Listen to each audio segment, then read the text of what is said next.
Honourable the Premier. Indeed, Mr. Speaker, after speaking with the member from Pictou Centre and working towards yes, Mr. Speaker, after speaking with the member from Pictou Centre who was very concerned about the situation at Trenton Works, I met with Bob Hicks, Mr. Speaker, and following that, I indicated to Mr. Hicks that a meeting will be set up with Nova Scotia Business Inc., Economic Development, and the Minister, and we followed upon that request. The honourable member for Pictou West on your final supplementary. Thank you, Mr. Speaker. I too have met with Bob Hickey, the CEO of Trenton Works, and there's an old adage back home that as goes Trenton Works, so goes Pictou County. And certainly Trenton Works is a huge economic engine, a tremendous asset to Pictou County and to Nova Scotia in general. And with a great skilled workforce, it's ready and willing and able to go to work. So, Mr. Speaker, the Premier says the province is willing to help Trenton Works. Well, the question is how? We're at the 11th hour, so Mr. Premier, how is the province willing to help Trenton Works? The Honourable the Premier. Speaker, I refer that to the Minister of Economic Development. The Honourable Minister of Economic Development. Thank you, Mr. Speaker, and through you to the honourable member. I can assure the honourable member that we have dedicated employees at OED that are working onto this file, and we are looking at alternative ways to use the workers and the facilities there to see what we can do to enhance the workforce in that area. And I had lunch with with the executive here approximately a month ago, and I committed to those people that we will stay on top of this file and do whatever we possibly can as a government to help them out, to make sure that we retain those jobs in that area. The honourable member for Glace Bay. Mr. Speaker, my question is for the Minister of Health, Mr. Speaker. Mr. Speaker, last year's flu campaign began on the 18th of October. But flu shots this year won't be available until November 15th. The government has told us there's a problem with the manufacturer's supply. Mr. Speaker, we believe the Minister of Health has an obligation to inform Nova Scotians directly that flu shots will be late. And we all know that seniors and people with heart and lung conditions are at high risk of getting the flu. Mr. Speaker, each year between 500 and 1,500 Canadians die of pneumonia and other complications of the flu. My question for the Minister, Mr. Speaker, why didn't the Minister publicly tell Nova Scotians that flu shots would be late and advise individuals in high-risk categories the appropriate precautions to avoid getting the flu? The Honourable Minister of Health. Thank you very much, Mr. Speaker. I refer that to the Minister of Health Promotion and Protection. The Honourable Minister of Health Promotion and Protection. Thank you, Mr. Speaker. I'm pleased to tell the member opposite that, in fact, we did publicly tell Nova Scotians. In fact, we did a press release.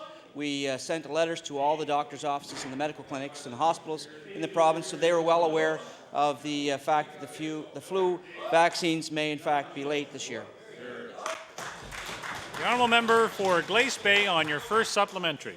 Mr. Speaker, my question is again to the Minister of Health, Mr. Speaker. Mr. Speaker, with Nova Scotia's aging population, the province has a high rate of asthma as well. The reality is that a lot of Nova Scotians are sick or will get sick with the flu this year because of the delay in the access to the flu vaccine. And we know that a small amount has been secured for individuals in long-term care facilities, Mr. Speaker, but it doesn't take care of the problem elsewhere. Surely, Mr. Speaker, the Minister could have secured enough of the vaccine to protect high-risk Nova Scotians from getting sick. And my question to the Minister, did he try to obtain an earlier supply of the vaccine for high-risk Nova Scotians, and what exactly were his actions? The Honourable Minister of Health. Thank you very much, Mr. Speaker. And as the member is full well knows, is that the responsibility for immunization, is that the responsibility of Health Promotion and Protection? I'll ask him to answer that question. The Honourable Minister of Health Promotion and Protection. Mr. Speaker, to the member opposite, in fact, we did supply source a supply for high-risk Nova Scotians. We distributed that to those Nova Scotians, Mr. Speaker. And furthermore, Mr. Speaker, I'm pleased to tell the House today that the supply for flu shots will be in earlier than we expected. We expect to see them here on Tuesday or Wednesday of next week, Mr. Speaker.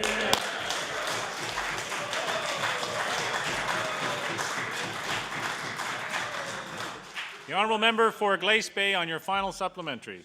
Thank you, Mr. Speaker. It had to take me asking this question to get that information from the minister, Mr. Speaker. But yet he expects us to believe that he informed Nova Scotians before, Mr. Minister. Maybe that's the whole problem with this government. They don't know what they're doing, Mr. Minister.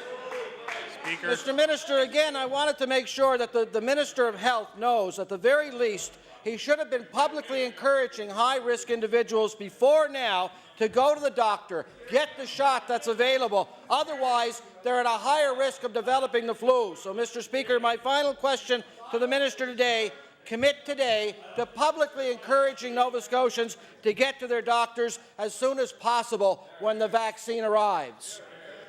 The Honourable, the Minister of Health.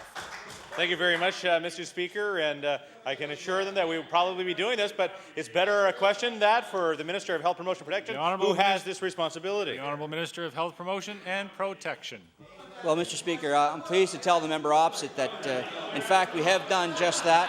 We're very pleased with the fact that we're able to secure the viruses or the shots that we need earlier than we expected, Mr. Speaker.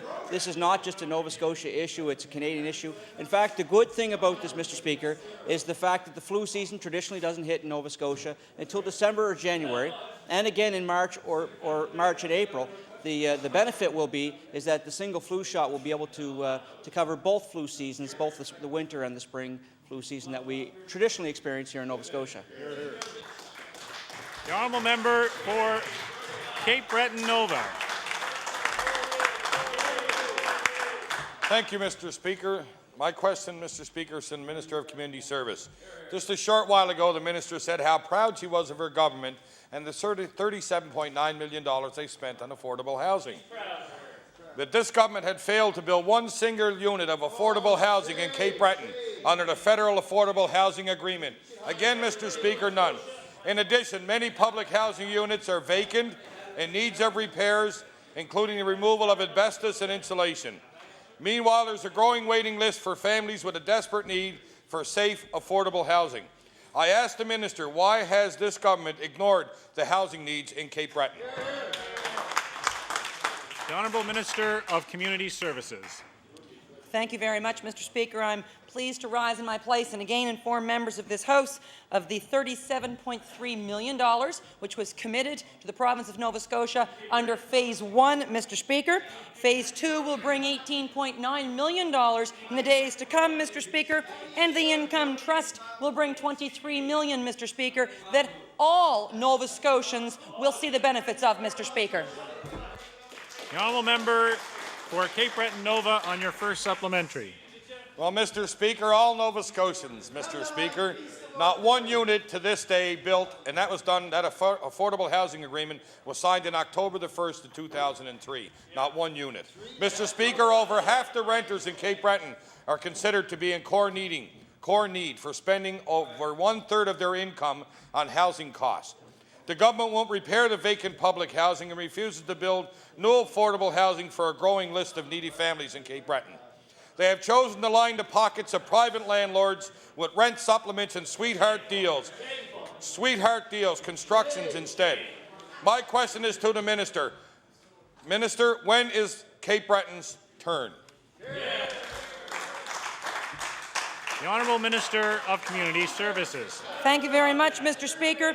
It's no surprise to my honourable colleague across the way, of course, that Cape Breton has approximately 16% of the province's population, Mr. Speaker, and Cape Breton has 30% of the public housing portfolio, Mr. Speaker. Approximately $4 million was committed in Cape Breton last year under the Affordable Housing Program Phase 1, Mr. Speaker.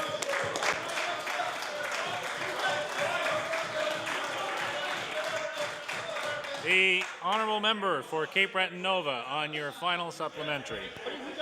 Well, Mr. Speaker, I'd like to know who got the money, because you can't knock on a door in your riding, and I can't knock on a door in my riding, because there's none built in Cape Breton, Mr. Speaker. Not one. Mr. Speaker, this department is hiring consultants to review its housing program, including public housing. More studies, more delays in repairing and replacing aging units. Mr. Speaker, my final question to the Minister of Community Services. When will this government finally repair the vacant units and give families on the waiting list a safe, affordable place to call home. The Honourable Minister of Community Services. Mr. Speaker, I'm pleased to rise in my place and inform all members of this House that indeed new rentals 33 in Cape Breton, rental preservation 104 in Cape Breton, home preservation 65 in Cape Breton, Mr. Speaker, and though I didn't teach math, Mr. Speaker, that's 202 for Nova Scotia and Cape Breton.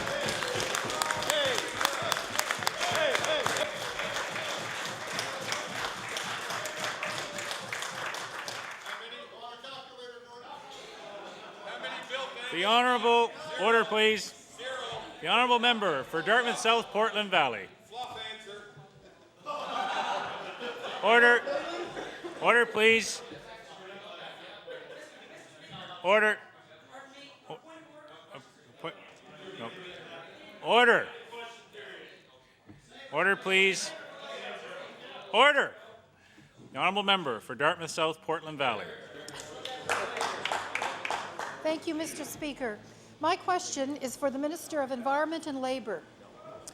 Mr. Speaker, as you know, Dartmouth is renowned for its lakes. However, increasingly our lakes are coming under threat.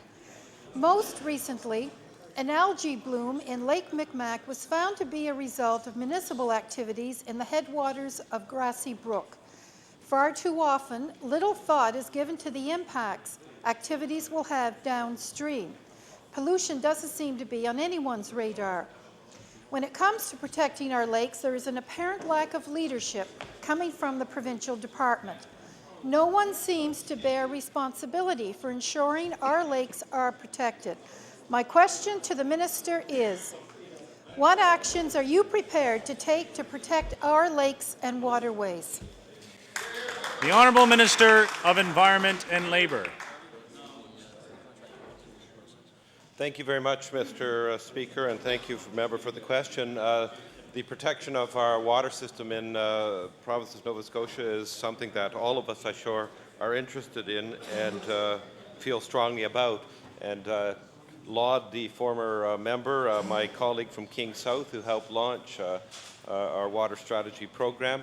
I understand that in this issue we're contract with the municipality for the protection of that water. The Honourable Member for Dartmouth South Portland Valley on your first supplementary.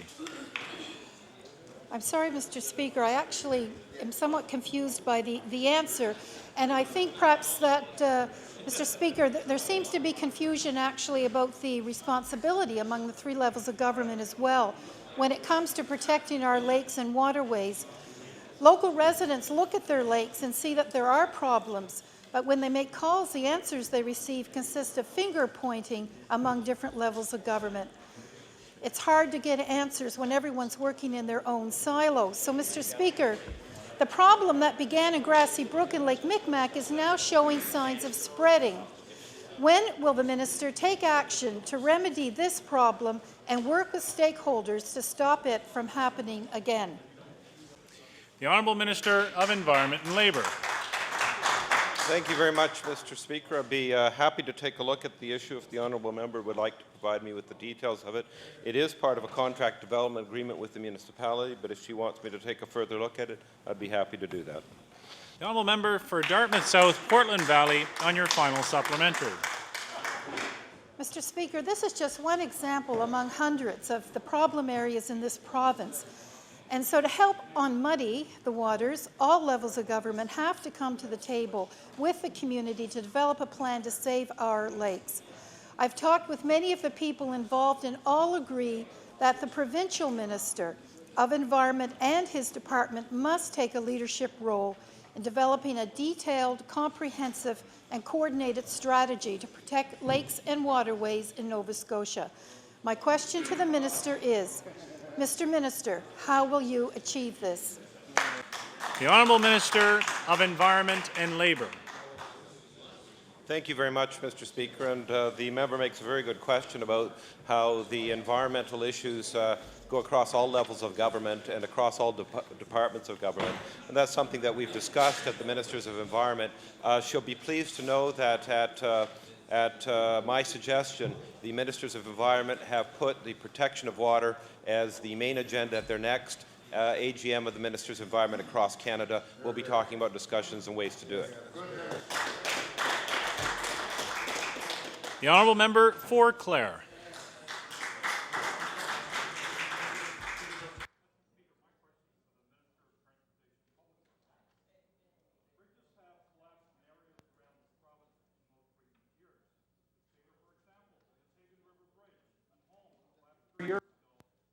Lucky nobody was hurt at that time.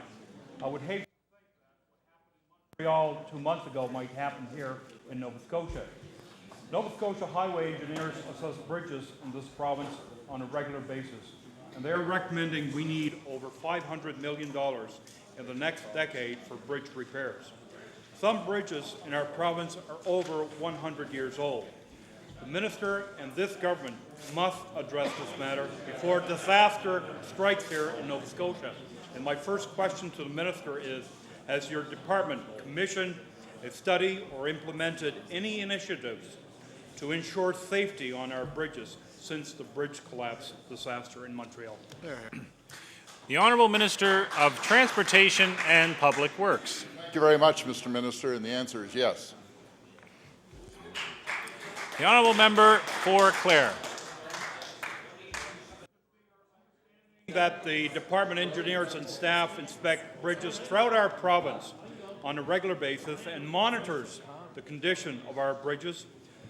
Mr. Speaker, this is a matter of public safety, and the government has the responsibility to see to it. So my first supplementary to the minister is, how often are bridges in Nova Scotia inspected, and are bridges inspection available to the public? The Honourable Minister of Transportation and Public Works.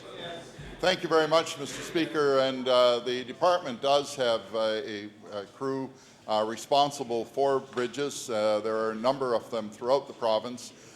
They do inspect the bridges, and the reports will vary depending upon the conditions which they encounter in the bridges that they're inspecting. With respect to the particular situation referenced in Quebec, I believe that we have only one structure of that nature in the province. It was inspected, and inspected rather thoroughly, and we don't anticipate any difficulty with that in the near future, because it appears to be in very good shape, Mr. Speaker. The honourable member for Clare on your final supplementary. Mr. Speaker, in a recent presentation to our caucus on behalf of the Nova Scotia Road Builders Association, some interesting statistics were brought to our attention. The Department of Transportation and Public Works is responsible for maintaining over 4,000 bridges. That's a lot of infrastructure, Mr. Speaker. What is more astounding is that the majority of the bridges in our province are past their expiry date compared to the national average.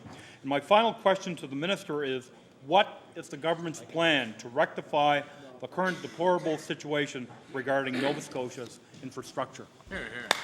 The Honourable Minister of Transportation and Public Works.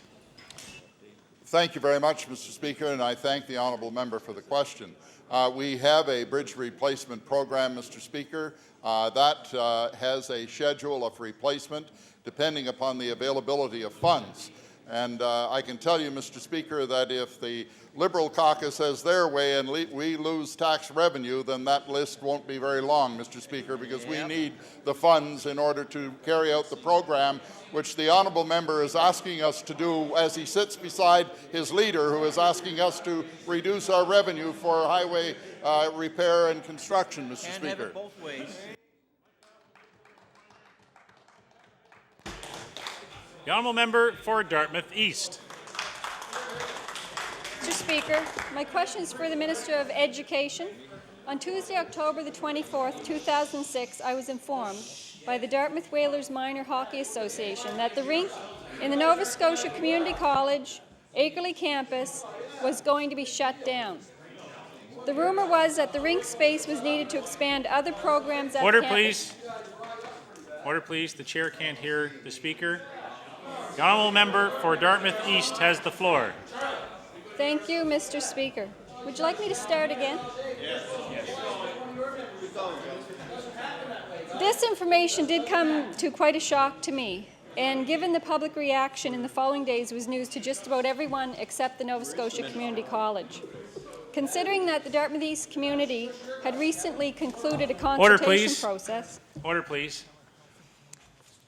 During question period, it's important for the chair to hear the question. The audible levels and voice levels of certain members may be louder than others and more readily heard, as some people know. Other members have the right to be heard by the chair so that the question can be asked and answered appropriately. So I'd ask the indulgence of all members to recognize that the chair must hear that. And if a speaker is next to this chair and I can't hear it, maybe there is too much chatter in the House. The honourable member for Dartmouth East has the floor. Thank you, Mr. Speaker. I'll try one more time. Considering that the Dartmouth East community recently concluded a consultation process for a new community centre, which does not include a rink, I have to ask the Minister of Education, how can the Akerley campus have plans in the works to take away a rink that not only serves Dartmouth East but the surrounding communities without any type of community consultation? Where's the Minister? The Honourable Minister for Service, Nova Scotia and Municipal Relations. Mr. Speaker, and I thank the honourable member for that question.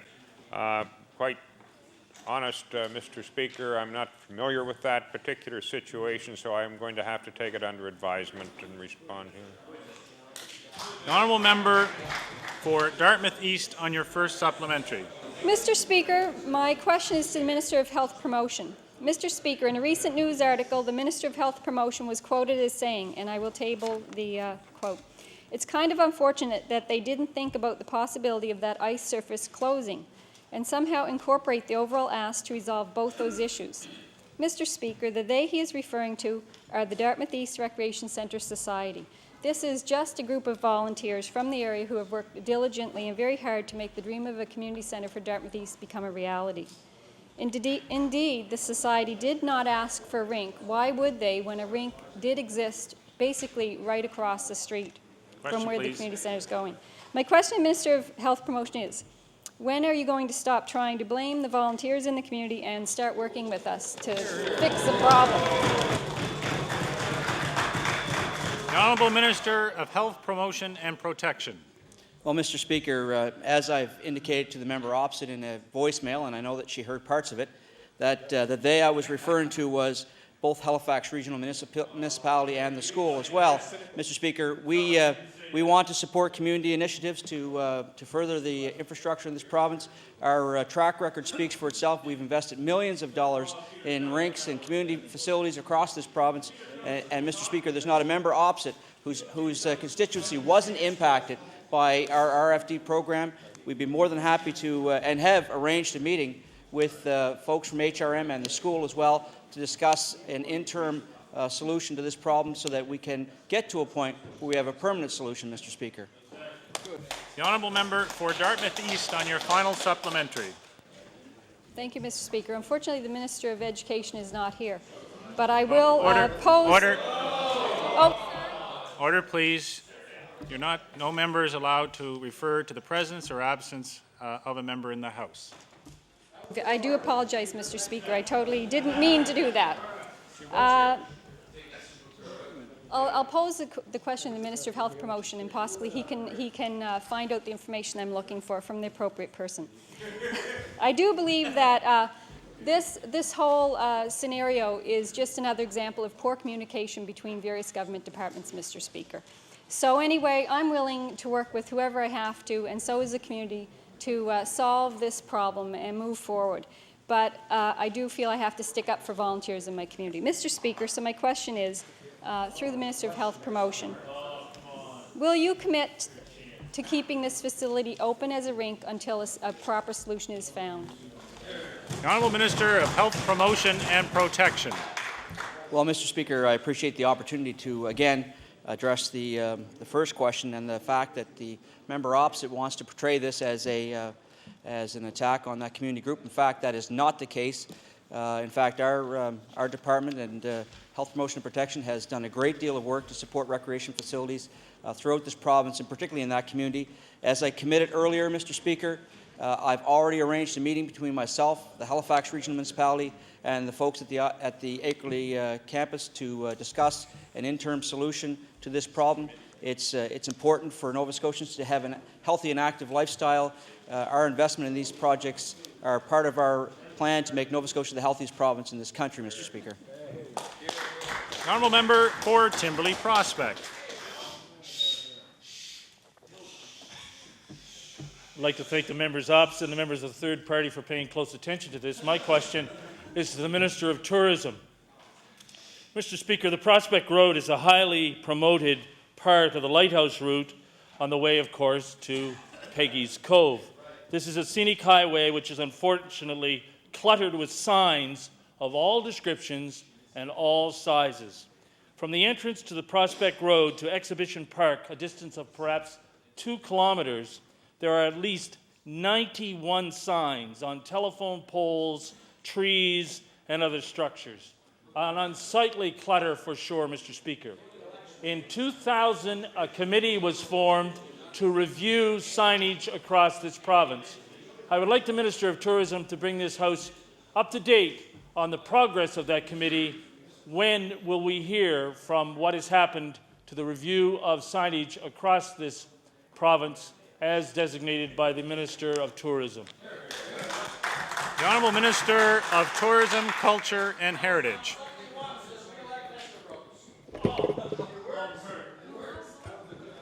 Thank you for the question, Mr. Speaker, to the member opposite.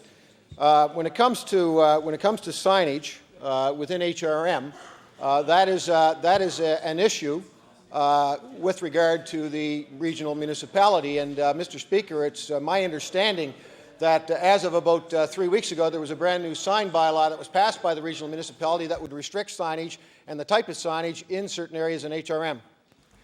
The honourable member for Timberley Prospect on your first supplementary. I'd like to point out to the member opposite that when Mr. Ron Russell, I believe I'm allowed to use his name in this situation, was a minister sitting on that side, the minister on various occasions corresponded with us on the problem of signage and the difficulties that we're having around the province. The minister at that time, Ron Russell, dealt with the issue and didn't pass it off to our friends, or maybe your friends, just up the hill here at the Grand Parade. Prince Edward Island has a consistent sign policy that has been well received by tourists and businesses throughout the Garden of the Gulf. I want to know if this committee has consulted other jurisdictions. This committee was formed in the year 2000. Question, please. What has happened to the report, and has Prince Edward Island been consulted? The Honourable Minister of Tourism, Culture and Heritage. Thank you, Mr. Speaker, and I must honestly say I'll have to take that question under advisement, and I'll get back to the honourable member as soon as I can. Thank you. The honourable member for Timberley Prospect on your final supplementary. Thank you. Mr. Speaker, that's the frustration that we have on this issue and any other issues along this status. We've heard the Minister of Health say shortly we'll get a piece of good news. We've heard the other ministers say there will be something coming in the future. I'm talking about a report and a committee that we have waited for not 1, not 5, but 6 long years. 6 years we're expecting this report. Question. When will it be made public? When the report will be made public? Who have you consulted? What's the status of this review? The Honourable Minister for Tourism, Culture and Heritage. Thank you, Mr. Order, Speaker. please. Order, please. The time allotted for question period has expired. The Honourable Minister, order. The Honourable Minister of Community Services. Thank you very much, Mr. Speaker. Mr. Speaker, I rise on a point of personal privilege. Mr. Speaker, I know in question period we become animated. Mr. Speaker, I know we get excited and we oftentimes speak out of turn, or oftentimes, Mr. Speaker, we speak in a reactionary mode. But Mr. Speaker, I have to rise on a point of personal privilege regarding comments made by my honourable colleague from Cape Breton Nova. And, Mr. Speaker, I think what I'm going to look for is clarification. On a day when we have young people in the gallery, when my own son was in the gallery, I've taught my children to have the utmost respect for public, people who serve the public, Mr. Speaker, and And, Mr. Speaker, I know at times we do get animated. So the comment that was made after I provided an answer, which included facts and figures, and the comment that then came back, Mr. Speaker, I found offensive. And I'm not sure if it was meant to be that way or if it was simply a reaction. And so, Mr. Speaker, I rise on that point of personal privilege to ask for clarification, Mr. Speaker, on that point. The Honourable NDP House Leader. Thank you, Mr. Speaker. I guess, first of all, on a technical point, I think this would be a point of order, not a point of privilege or personal privilege, which actually doesn't happen in this House. And the Minister of Justice, thank you for your intervention. What I would say, Mr. Speaker, is that my understanding is if the member has a concern about a point of order, about something that may have been said, not putting on the record what it is, well, you know what? If there's a concern about a specific word, let it be said. Let's talk about that. I would say that if I think what she thinks is the word that she's saying he said, I can table a definition of the word that talks about it as something of little. No, fine. I'll table it. There, I table. Order. Order, please. Order. Order. Order. Order. Order, please. The Honourable NDP House Leader. Mr. Speaker, if this is an issue, I mean, she hasn't said what the word is that she thinks he said. But if the word is, if the member believes that there's been a word said that she feels somehow was offensive, then my position is, if I think it's the word that she says it is, that word, as interpreted as a word meaning of little substance, and that is a word, and that's the intention that was used in the word, and that is not a term that would be unparliamentary or would be a term that would be accusatory of any particular member. If there's no other comments at this time, I will take the comments presented and the Honourable Minister of Justice. Mr. Speaker, I've been in this House for 9 years.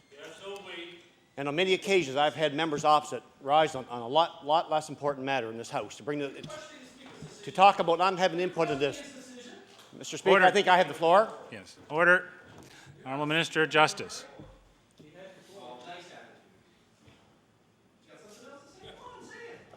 Order.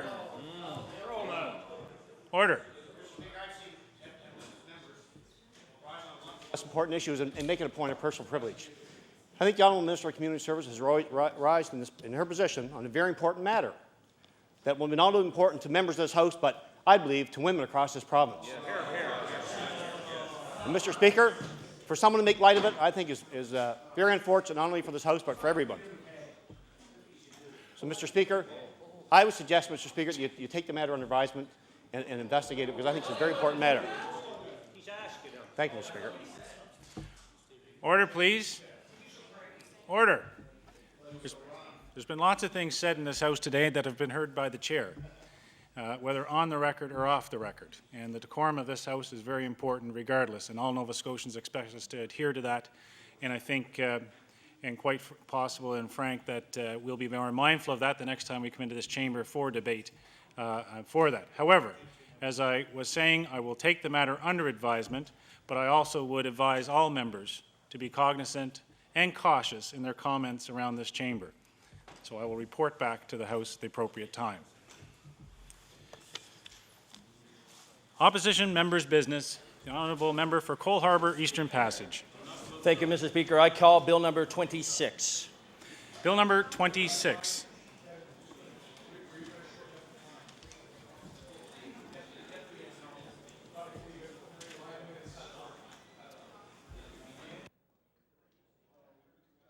The Honourable Member for Cape Breton Nova. Yeah, thank you. Thank you, Mr. Speaker. Mr. Speaker, it's an honour today for me to rise on the matter of this bill, Mr. Speaker, on the matter of the Bill 26, Cape Breton strip mining, Mr. Speaker, moratorium. Mr. Speaker, the Department of the Environment approved of a strip mining at Point of Coney, Mr. Speaker. Mr. Speaker, conditions laid out by the province, the committee, let's start off with the Committee Against Strip Mining, Mr. Speaker. They've tried for over a year and a half or possibly 2 years now, Mr. Speaker. to realize that what's going to happen to their beautiful part of Bullingry Island, Pointe-a-Coney, outside the fence of the Prince Mine, Mr. Speaker. And now, Mr. Speaker, they have a problem with a committee. The province has overall jurisdiction of the coal leases in Cape Breton or anywhere else in the province. They have given a lease to Pioneer Coal Limited of Antigonish, Mr. Speaker. Mr. Speaker, they have also, the problem, Mr. Speaker, is that they've also implemented a community citizen liaison committee, Mr. Speaker. This committee, Mr. Speaker, is the first time in the province of Nova Scotia that this committee will remain anonymous, Mr. Speaker. Mr. Speaker, I'll honestly say that the minister had quoted as saying, if I remember correctly, that we don't like operating in this way with the community liaison committee. It's better if it functions in a way that is more open. But apparently this committee is not going to be open, Mr. Speaker. Nobody knows who's on this committee. The committee members felt that it is necessary to stop their names from being forwarded to who's on that committee. Mr. Speaker, how can that be an open dialogue between the community liaison committee and the members against strip mining in Cape Breton Island? Mr. Speaker, the Cape Breton Regional Municipality has passed the resolutions stating that they're against strip mining. Mr. Speaker, the member from Cape Breton, Victoria Lakes, in his campaign, Mr. Speaker, has said that he was against strip mining. So I'm hoping with a little bit of support from the member from Cape Breton, Victoria Lakes, that, you know, he'll get some ear of his caucus colleagues to maybe tell them how important it is not to strip mine this beautiful piece of land, 228 hectares, which 1.8 hectares are beautiful swampland. Cranberry Bog, where they have fossil discovery, Mr. Speaker, all kinds of beautiful places on the hill there, beautiful beach. They're going to bring in a high wall miner and dig down 150 feet into that beautiful piece of land. What's going to happen to the fishery? What's going to happen to people's water? What's going to happen to the water table? All of those issues, Mr. Speaker. If anybody in this legislature wants to have a good look at what's happening in strip mining, take a drive to the old Sydney Glace Bay Highway and alongside the airport, the old airport road and reserve, and have a good look at that moonscape. Have a good look what was done to that piece of land when that was strip mined, Mr. Speaker. It's a moonscape. There's nothing that grows there. There's nothing on it at all.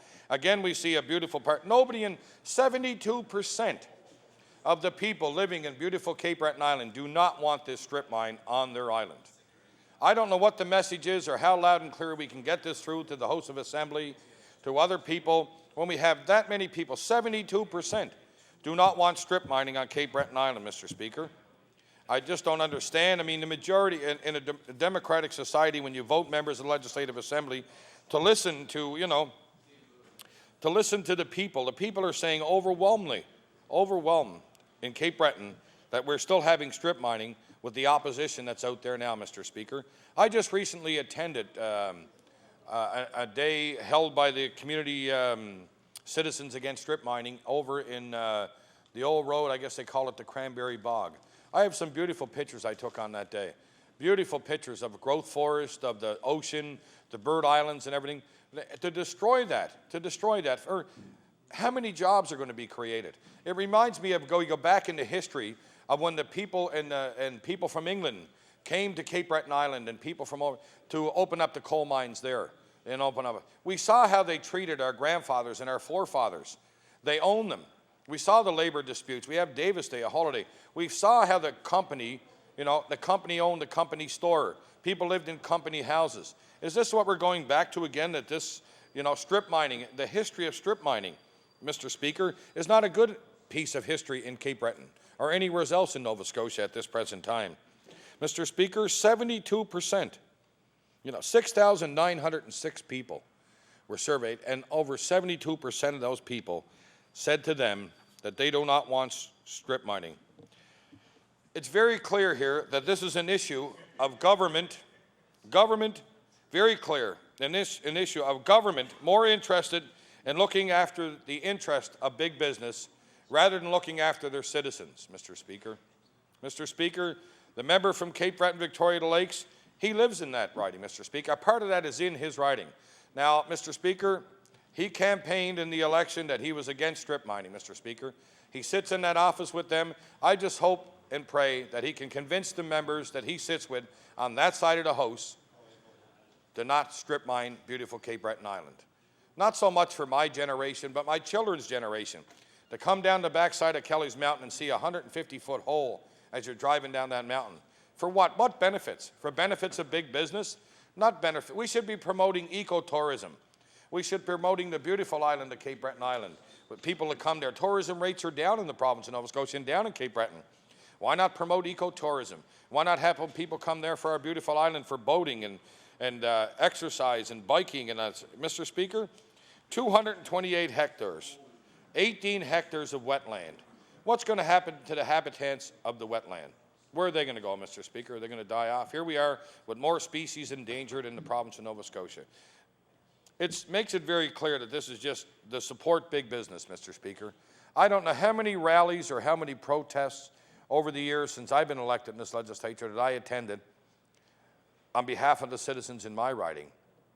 And listen to the desperate plea of people.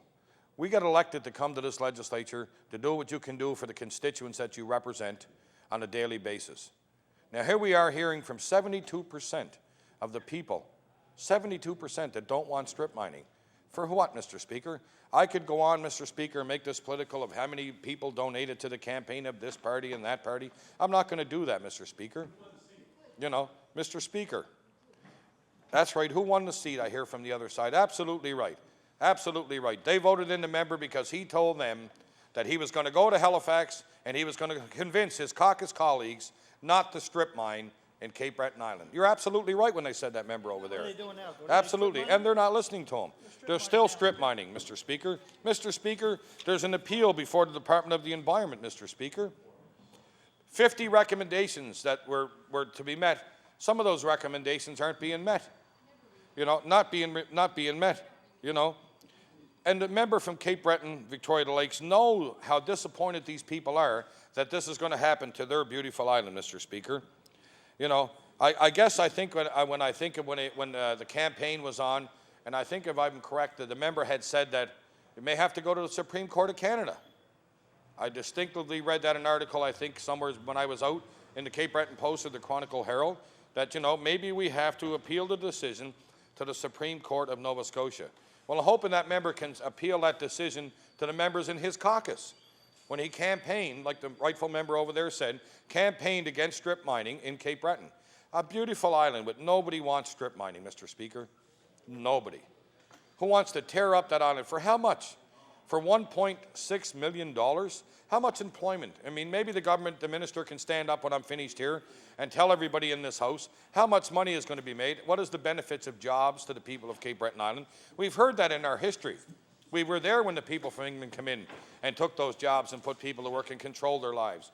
We've been through all of those strikes and all those things in the past. But here we are again, a democratic society, not listening to the people of Cape Breton Island, not listening because of big business. Approximately, we're going to destroy that beautiful island. 1.6 million tons of coal. How much money is that going to bring? How much money is that going to give the province of Nova Scotia? I don't understand why this government is so forceful on pushing strip mining on this beautiful island.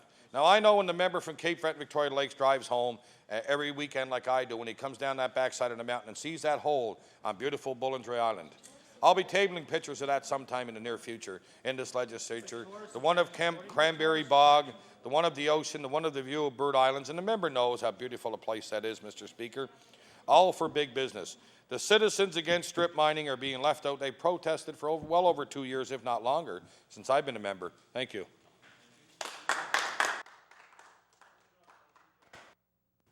The Honourable, the Minister of Natural Resources. Yes. Thank you, Mr. Speaker, and do appreciate the chance to get up and speak of the importance of mining in Nova Scotia, and I appreciated the comments from the previous speaker, but I'd like to try to draw attention to what this is about. This is a bill before the House. It's called an Act to Enforce a Moratorium on Strip Mines in Cape Breton. I'd like to talk about a little bit that's actually in the bill, and then draw it to a provincial perspective and what that in fact would do to the provincial economy. and specifically the mining sector. It explains that strip mining basically includes any kind of open pit mine with the exception of a quarry. So I would assume that might even conceivably include gravel pits. And it goes on to say that under this bill, were it passed today and proclaimed and put into law, that no new strip mine, again that would be any type of open pit mine, shall be permitted to begin, or any existing strip mine to expand, which is really quite a profound statement, its operations within Cape Breton. I would suggest, Mr. Speaker, that acts that are passed within this legislature should not be confined to just one part of the province by and large. If this is what the NDP believes is appropriate, and that's fair ball. It's a policy question. It's a philosophical difference between the government and the official opposition, the government being in support of mining in the province. And I have no problem with the fact that we're having this debate in the legislature. They've put their feelings on paper, or their beliefs in paper, and in essence, the argument that I am making is that this act is so restrictive that if it was applied across the province, and I would suggest that if this seriously went forward, it would either be a provincial act or it would be none, that in essence it would shut down mining activity in this province. And why do I say that, Mr. Speaker? I would suggest that Nova Scotians might be interested to know that of the 35 active mines in the province, 33 of them are open pit mines. There are 2 underground mines. They're both salt mines, Pugwash and Nipan, but the rest are open pit mines. And what I would suggest, Mr. Speaker, is that to put a freeze on that kind of activity would be absolutely catastrophic for the mining industry in this province. There is a mining policy in Nova Scotia. The mining policy drives the decisions as to whether a mine is going to go forward or not, in conjunction with the Department of Environment and Labour, which of course does the environmental assessment, and ultimately, if it passes, provides the industrial approvals. So we have a philosophical difference in our point of view as it pertains to mining. Asking my department for their comments, they confirm that they feel that the definition of strip mine, as contained in the NDP bill, would appear to capture all open pit mines, including limestone, marble, gypsum, and other commodities. Staff advised that this bill would immediately shut down the entire mining industry in Cape Breton, including gypsum operations that collectively provide more than 220 direct jobs and, of course, enormous economic benefits to the affected community. The mineral industry continues to provide stable, high-paying jobs. From exploration to extraction, mining is now a modern, capital-intensive industry that is dependent on sophisticated and automated, computerized equipment and highly trained employees. Mining is very important in the province of Nova Scotia. It's very important in this country. We are a leader in mining in the world, a world leader. And, Mr. Speaker, it is very important to support our social safety net, that we generate economic activity, to create taxes, to keep our hospitals open, to support our public school system, and all the other things that we cherish as Nova Scotians. In order to do that, and the way to bring that into the future is to close the productivity gap that Nova Scotia struggles with, as does the rest of the Atlantic provinces, and basically become a more affluent part of Canada. And with that, the taxes that will generate will be good for supporting all those things that Nova Scotians hold dear. To be specific, Mr. Speaker, there's also spin-offs from the mining. It's it provides employment, say in the Strait area where we mine gypsum. And Mr. Speaker, you may be aware that Nova Scotia produces about 70% of Canada's gypsum. We have a wallboard plant there, value added. What would happen to the wallboard plant in the Strait area if we were, in effect, to put a moratorium on expanding mining gypsum in Cape Breton? That is clearly an item that is, it's a matter that's worthy of debate, but I want to assure the people of Cape Breton that this government stands firm behind all the employees of those various mines, and we will continue to support them. Mr. Speaker, surface mining is not new to Nova Scotia, nor is it confined to Cape Breton. It takes place right across the province. Just a few statistics on the impact of mining in the province: 5,300 jobs are dependent on mining. That is an enormous employer, Mr. Speaker. A $400 million contribution to the economy, and growing, and we hope it grows more. By supporting our mining policy, we believe that that will happen.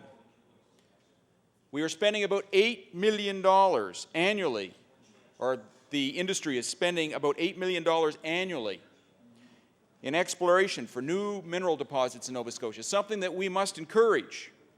I'm not sure that this bill is going to make any prospective investors want to do exploration in Nova Scotia, and that is a concern, Mr. Speaker. A wide range of Nova Scotians provide services to the mining industry. We have transportation, manufacturing, construction services, business services, wholesale and retail, financial services, laboratory and testing services, technical services, engineering, heavy equipment sales. I could go on, Mr. Speaker. I could go on for some time. And how does the mining industry pay its employees? It pays them on an average weekly wage of over $1,000 a week. That's over $50,000 a year. And where are those jobs, Mr. Speaker? They're right across the province, but a lot of them are in rural Nova Scotia, where we need that economic development. We've got to support that economic development. That's more than 40% higher than the average of all other sectors. Mr. Speaker, I think it's very important to bear in mind that this government's mining policy, developed over the years, supports the rural economy. A wide variety of manufactured products are produced right across the province. If we were to implement this bill effectively, we would shut down those mining operations over time, because there would be a freeze on any expansion of the existing ones, and other promising ones that are in the chute would be shut down. This would send a very sinister message to the mining industry if this House was to consider passing such a bill. Mr. Speaker, I could go on, but I think that we've made our point. We're very proud of our mining sector in Nova Scotia. We want to be supportive of our mining sector in Nova Scotia. It is an integral part of our economy, and it is part of the solution for the province of Nova Scotia to be able to continue to support our cherished social safety programs. And Mr. Speaker, with that, I would take my seat and look forward to the comments from the Liberal Party. Thank you. The Honourable the Minister of the member for Kings West. Apologize. Appreciate that introduction, Mr. Speaker, Deputy Speaker. Figured you would. Certainly, on this bill, we had staked out our position earlier when this was first introduced in the House, and our position is that we would take each application for strip mining in Cape Breton or anywhere across the island, and take a look at the merits of that particular application. To say that we should have no mining, no strip mining whatsoever on Cape Breton or anywhere else in the province is certainly an unrealistic position. And so we're not in support of a moratorium for strip mining for Cape Breton. However, because I look at, for example, in Indianapolis Valley, the 80-year history of the gypsum mine in Falmouth, and there's no question that they have done, I think, a very, very responsible job in the totality of that mining operation. They've been great corporate citizens. Anytime there have been environmental concerns and issues raised regarding water issues, dust, and so forth, the company has responded very strongly and very favorably, and they have been a tremendous employer. And however, in regards to the strip mine on Point of Coney, we have some major concerns about that particular area, and certainly would like to review for the House some of the developments around the approval to go ahead on Point of Coney. And it was on December 2nd, 2005, the Department of the Environment announced several changes made into the response of the cumulative effects of surface coal mining on the island, and in particular that approvals for surface coal mining applications in Cape Breton Regional Municipality will have a greater emphasis on restoring disturbed land to its former or other productive uses. Nevertheless, on the same day that this new Guide to Surface Coal Mining Reclamation Plans and the Surface Coal Mining Action Plan were released, in fact, it was, as I said, on December 2nd that Pioneer Coal registered its additional information as an addendum. The Nova Scotia Department of the Environment accepted public comments for the project addendum until December 16, 2005. Now, with the new action plan and guide to surface coal mining plans quickly forgotten on December 28, 2005, the Minister of Environment and Labour released his final decision on the project. The Minister has decided to approve the undertaking in accordance with Section 13(1)(b) of the Environmental Assessment Regulations pursuant to Part 4 of the Environment Act. Based upon a review of the conceptual design, environmental baseline information, impact predictions, and mitigation presented in the registration information and subject to a number of conditions. The proponent is required to obtain all other necessary approvals, permits, or authorizations before commencing work on the undertaking. So then on April 4, 2006, the provincial government issued a press release stating that the province is scaling back the size of the lease area for a surface mining project at Point of Coney while putting 13 other potential surface coal mining projects on hold for 3 years. So obviously, the minister here was trying to, I guess, appease everybody in this regard. So once the company received industrial approval from the Department of Environment and Labour, it will be able to mine the full area for which it applied. However, that area is only 58% of the block originally tendered by the province. No applications had been made to the Department of Environment and Labour to mine the remaining area. 13 other potential lease sites from the former DevCo lease will be put on hold then for 3 years. Now, news articles of Minister Taylor's private press conference in Sydney on April 4, 2006 report that Pioneer Coal of Antigonish has so far received provincial industrial approval to develop a surface mine in Point of Coney. Mr. Taylor said the proposed site on 288 hectares, and this is where the real problem arises. And this is why the member for Victoria of the Lakes has a little bit of difficulty sleeping at night. I hear this from several sources. Because the site of 288 hectares is mostly wetlands and forest near the defunct underground Prince Mine. And it had been 42% larger before Monday's announcement and contains multiple shallow coal pits illegally dug by hand over the years. So this is the area that I have been able to participate in a tour and see the site firsthand.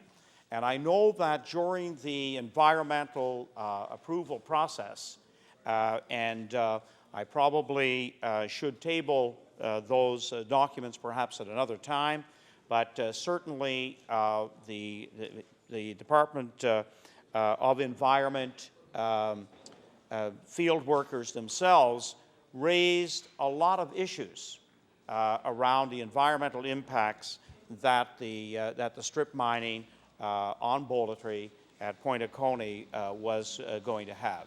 In fact, if we take a close look at that document, we will clearly see that they raised issues during the application process, which in fact got pushed aside. On June the 13th, 2006, 13 out of the area's 14 candidates campaigned against strip mining, included 2 newly elected Conservatives.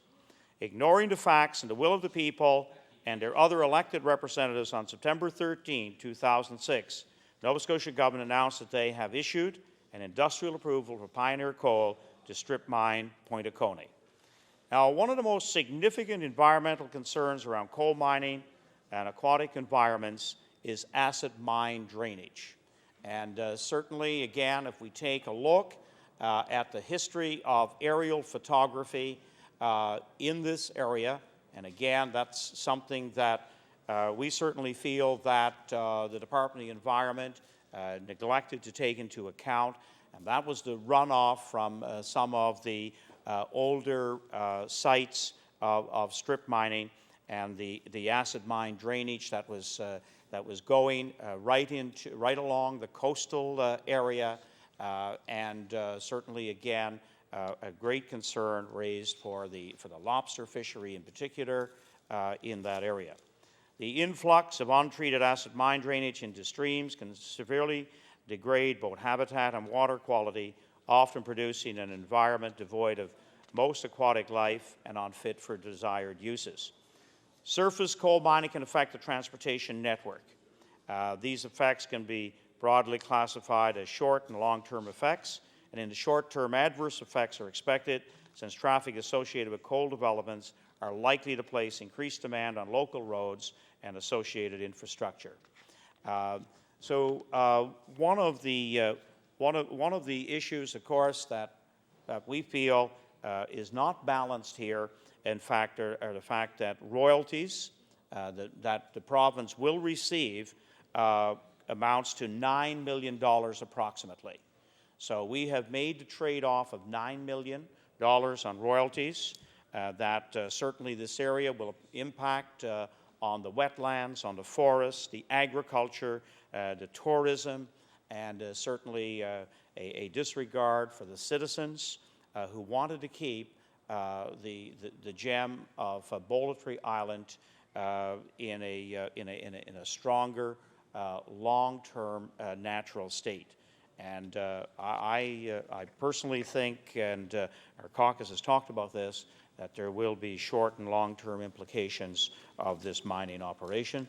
So I wanted to bring that up in the context of this bill, the NDP, and the moratorium that they are presenting. Thank you, Mr. Speaker. Yeah. The honourable member for Halifax Atlantic. Speaker, and I appreciate the opportunity to speak to this. What I think I should probably begin with, though, is talking about some of the things that this bill does not say, because that seems to be a lot of the topic of discussion so far. It has been said that acts in general should apply to the entire province. First of all, I'm not at all sure that that is a principle of this House, and there are numerous private acts as well. This act, however, does not purport to apply to the entire province, and nor do a great many other acts. The Minister of Natural Resources has said that if the act applied, then it would shut down open pit mines all over the province. Well, it doesn't apply to the entire province. It applies to Cape Breton. He's also said that it talks about quarries. Unfortunately, it doesn't. It specifically I beg your pardon? Why Cape Breton? Why not Cape Breton? If it did, in fact, speak about quarries, it doesn't. It says specifically that it does not include quarries. It doesn't actually ban mining. What it asks for is a moratorium, a 3-year moratorium. And in effect, this is perhaps tantamount to what has been said by my Liberal colleague, who says that every mine should be dealt with on a specific basis of its own. The minister has also said that there is a philosophical difference in the province about mining. Perhaps there are some differences about this mine and these mines, but if there is a philosophical difference, I would suggest that it is on the extent and the purpose of consultation and assessments. What the bill does talk about is the need for having an effective assessment process. The fact of the matter is that not only the residents of Cape Breton, but the residents of the province have a stake in this. Not just the economic gains, but the environmental losses. There's a phrase that says, when coal was king. Coal isn't king anymore, except perhaps on Bullardry Island. We noted today in this House the 50th anniversary of the Spring Hill mine disaster. We know that coal is old technology. This proposal is to go back to reclaiming or to expanding on the scarred areas around an old mine.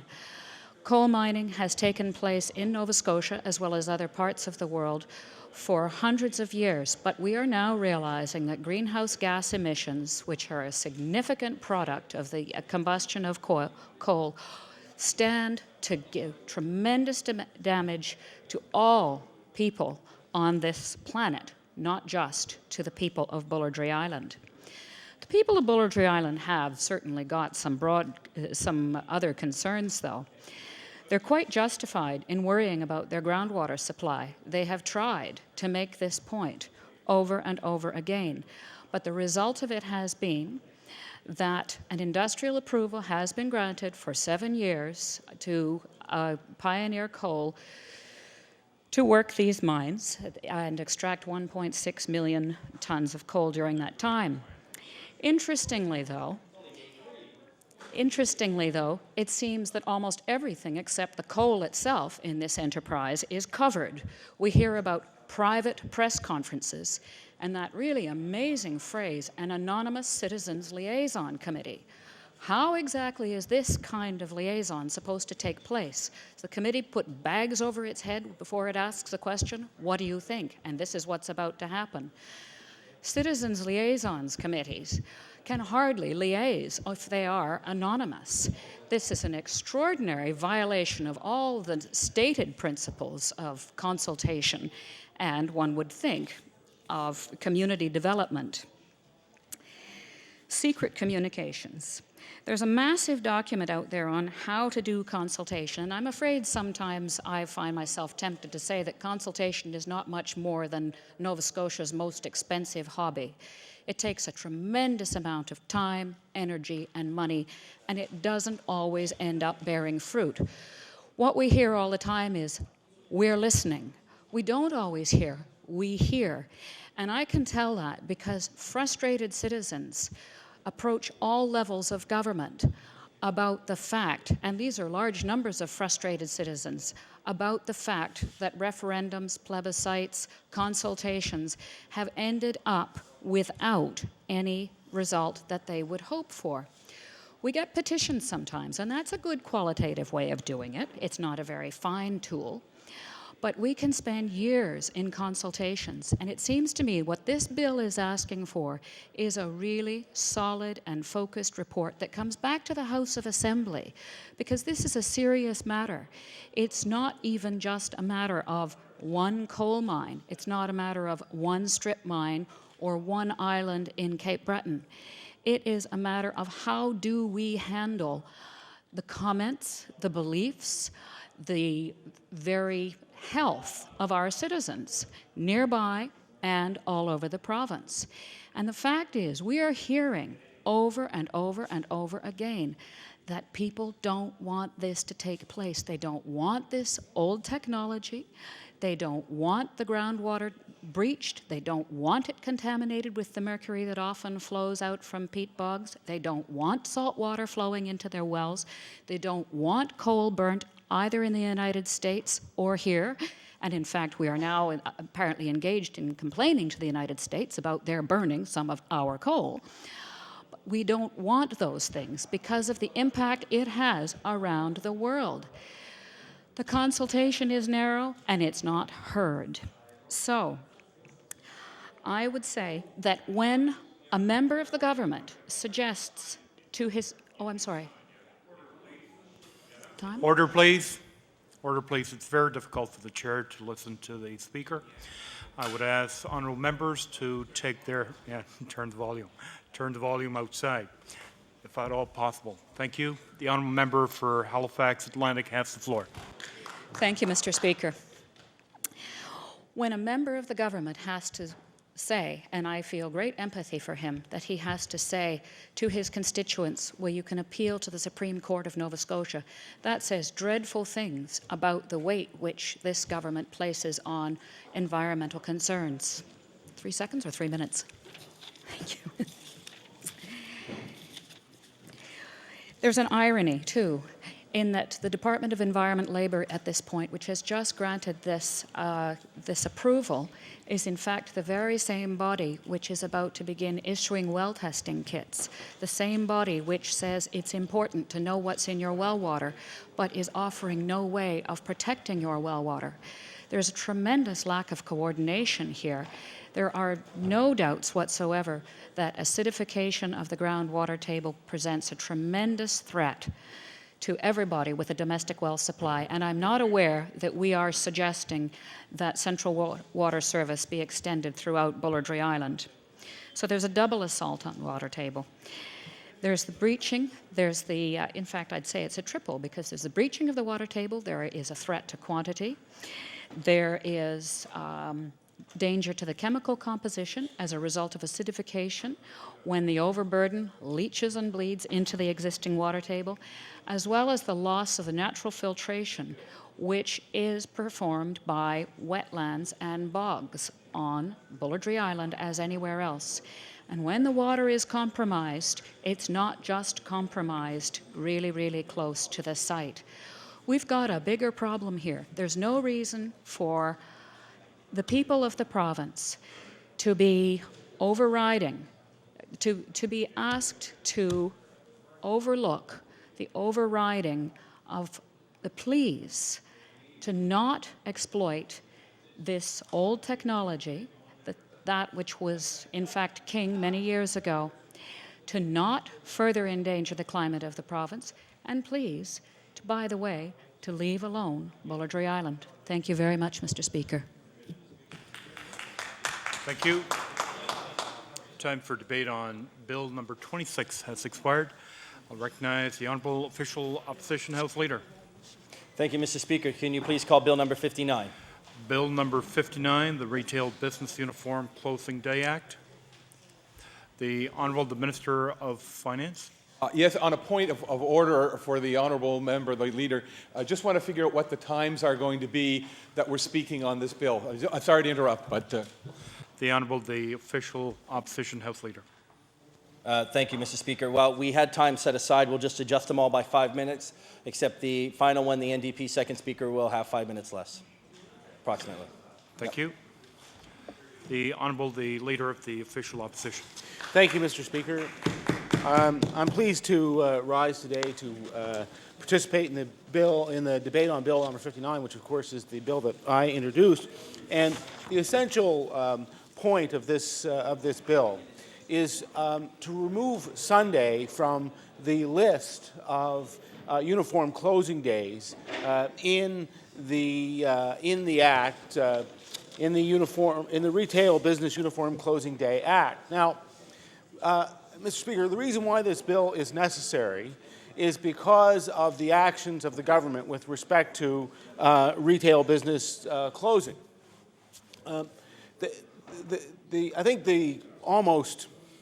I think if there's ever a broad consensus on anything, there was a broad consensus that this was probably one of the most incompetently handled matters in public debate in many, many years. The government vacillated back and forth between every conceivable position. They brought in regulations that were struck down by the court. They couldn't decide whether they wanted to be open or not to be open. And then they brought. Let me give you an example. I want to give you an example. What they did is they brought in a set of regulations, and in response to that, police officers had to go out and measure off the various pieces of grocery stores to see whether or not they were in compliance with the regulations that they brought in. Those regulations were subsequently struck down, and I hear the Premier still today refer to those regulations that don't exist and says, well, they want to put police officers back in the grocery stores to measure when those regulations were already struck down, so they don't have to worry about that. So, Mr. Speaker, what the ordinary people in this province are worried about is the question of whether or not the holidays that were contained in the Retail Business Closing Act were going to be respected by the government. And you know something? In everything I ever heard about this debate, not one of the retail stores told me that they wanted to be open on statutory holidays. They recognized that these were times for people to be with their families, that these were times when they would be able to relax, would be able to enjoy some family time, maybe watch a football game, maybe go for a walk in Shuby Park, to do some whatever they could do to enjoy their lives. And they are completely distraught that the reaction of the Premier and of the ministers of government was to respond by doing what they did, which is to completely misinterpret, and deliberately so, the decision of the Supreme Court, and to completely, and by the way, my bet is if anybody challenged the regulations that they've now been brought in because they are completely contrary to the Act, I believe they would be struck down as well. But really, there's nobody with an economic interest out there who wants to do that. So, Mr. Speaker, this is a huge disservice to the people of the province. But I want to draw kind of one fundamental point to the attention of the members of the House, and indeed to the members of the public and to the members of the press, because there are a number of different ways to approach this. And in fact, they have been approached different ways in different jurisdictions. Manitoba has a Retail Business Holiday Closing Act. They set out the holidays that are there. They include New Year's Day, Good Friday, Victoria Day, Canada Day, Labor Day, Thanksgiving Day, Christmas Day, and they just simply say that no one who owns or operates a retail business in a retail business establishment shall admit members of the public therein or sell or offer for sale any goods or services therein on a holiday. So that's the way that they've chosen to deal with it. I'm not going to go through all of these different acts, Mr. Speaker. New Brunswick has an act respecting Sunday shopping, and when they enacted that, they also enacted specific subsections that dealt with holidays. Quebec has an act respecting holidays and days of admission to commercial establishments, which is essentially set out in the same way to provide for statutory holidays, and Nova Scotia does not do that. So working people in Nova Scotia don't have the benefit of those protections. But you know something? There's another group of people who have approached this in a different way. There's a group of people who have the protection of statutory holidays, Mr. Speaker. There's a group of people who are set apart from the rest of the people of Nova Scotia in terms of whether or not they have to work on holidays. And do you know who they are, Mr. Speaker? They are us. We are protected against working on statutory holidays. In the rules of the House of Assembly, we don't have to work. In fact, it's prohibited. The House doesn't have to set. I'll read specifically what the rules of the House says. The House shall not meet on New Year's Day, Good Friday, Easter Sunday, Easter Monday, Victoria Day, Canada Day, Labor Day, Thanksgiving Day, Remembrance Day, Christmas Day, Boxing Day. Mr. Speaker, these are the rules for the members of the House of Assembly. So if the House of Assembly, if the very people who are here to represent the people of the province are protected against having to work those days, and if it's good enough for us, Why isn't it good enough for the people of the province? I don't understand why the government would take it upon itself to set itself above and apart of the people who elected them. On the days that the Premier and the members of Cabinet will be home with their families, relaxing, with their feet up in front of the television, when they'll be home enjoying Thanksgiving dinner, when they'll be home or maybe perhaps not home, maybe out visiting their relations. The people who elected them, the people who made their way to the ballot box to ensure that they could sit in this House, will be at work. That's where those people will be. While we have the luxury of being able to spend time with our children, while we have the luxury of being able to visit with our parents, while we have the time to enjoy our friends, while we have the opportunity to relax and to engage in recreational activity, the people who elected us will have to work. Now that seems to be, Mr. Speaker, and I know I can see the wheels and the Minister of Finance head going, because, you know, there's an exemption that says that you can give notice and not have to work on a uniform closing day, which is so included. But everybody knows that the economic reality is different. The economic reality is that those people are going to have to work. So if there are protections for the members of the House of Assembly, if there are, in fact, we went out of our way to put this in the House of Assembly Act, and I assume for good reason. I assume that we recognize that there is some value in these holidays, that they recognize significant events during the year, that they recognize. I mean, we even have protection. It says we don't have to work on March break, Mr. Speaker. That's what's contained in the rules of the House of Assembly. So we have provided for lots of protection for the members of the House of Assembly, for the elected members of this legislature. Surely, to goodness, we could extend to the people of Nova Scotia the benefit of some legislation that would protect them so that they don't have to work when we're not working. Mr. Speaker, surely that is in the interests of the people of the province. Surely that's good public policy. Surely the Premier can understand. Surely the Premier can understand that this is that what he did when he brought forward these broad sweeping regulations that essentially eviscerate the Act was an overreaction, and I think an overreaction to a misunderstanding of what the courts were telling them. And that's the problem, Mr. Speaker, and this goes right back to the very beginning of this issue, and we warned the government over and over and over again that there was a good chance that this legislation and the regulations thereto would not stand before the courts.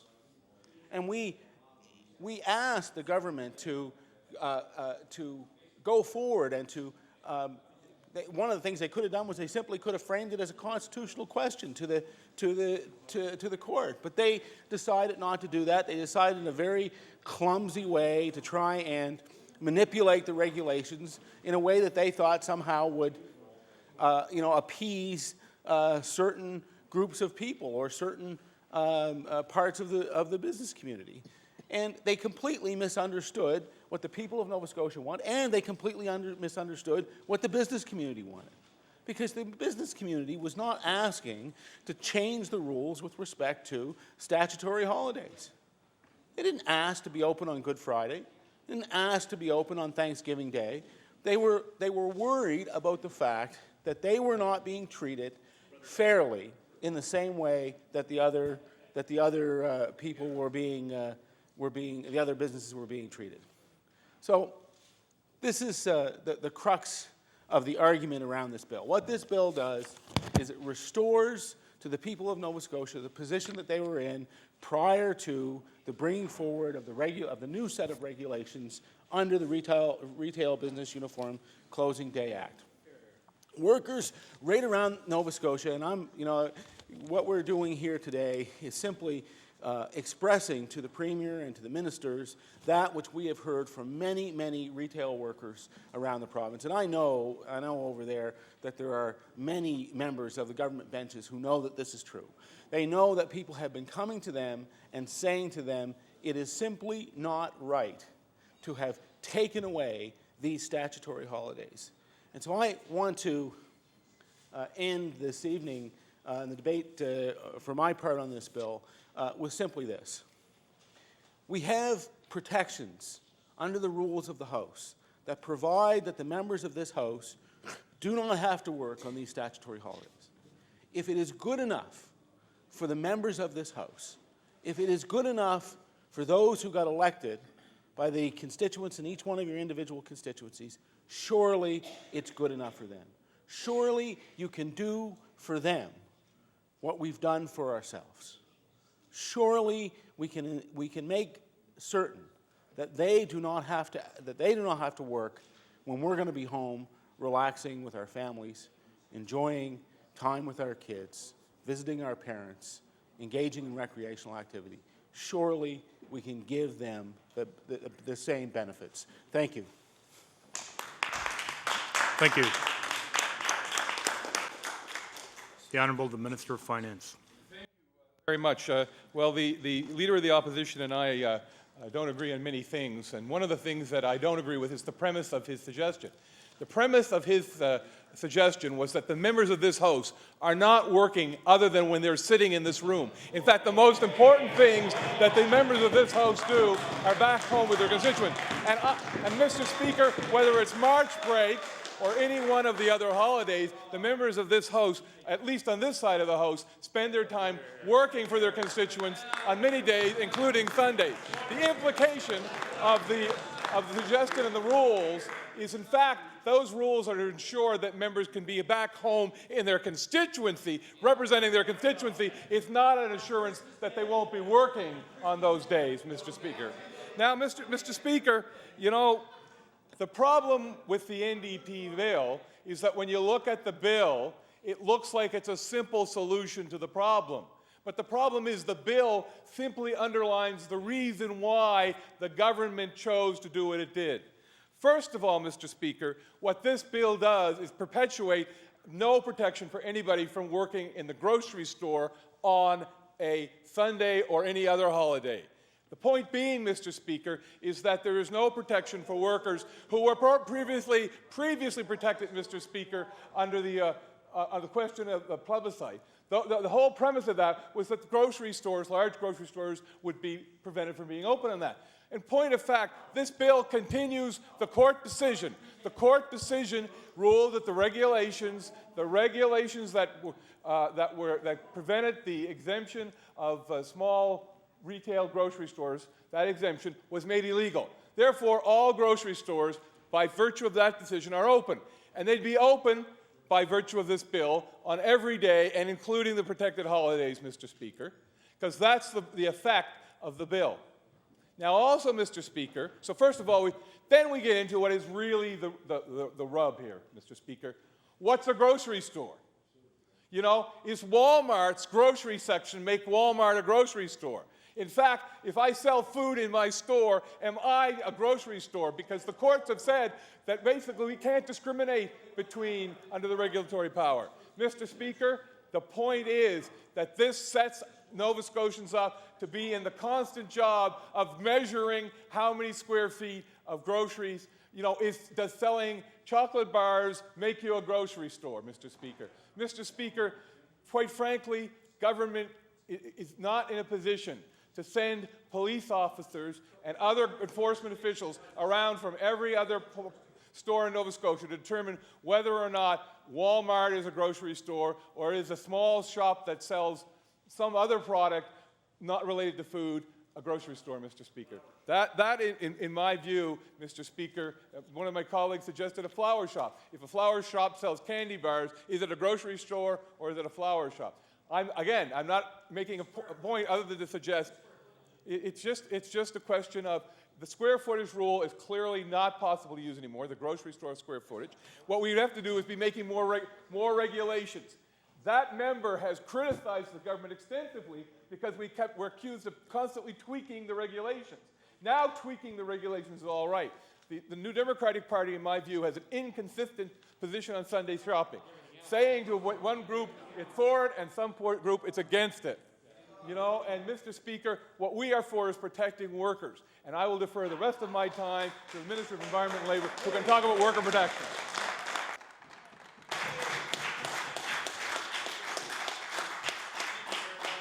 The Honourable the Minister of Environment and Labour. And I want to thank you for the opportunity to speak on this bill and speak on the bill that I brought in with the unanimous consent of the House, including the members opposite, to protect workers on Sunday and on uniform retail closing days.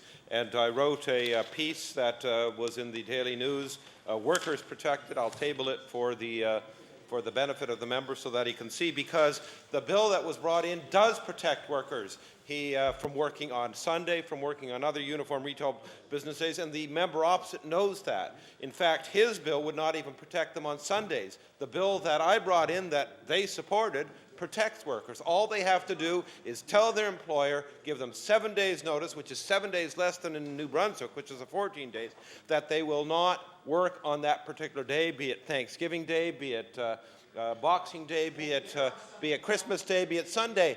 And they have that protection there. I don't know why the member opposite refuses to acknowledge that they have that protection. In fact, his colleague, seated to his left, has stated on his web page that he stated, Sunday shopping is inevitable, so let's protect workers and move on. That's what we're doing, Mr. Speaker. We've protected workers with this bill. 7 days notice is all they need to give.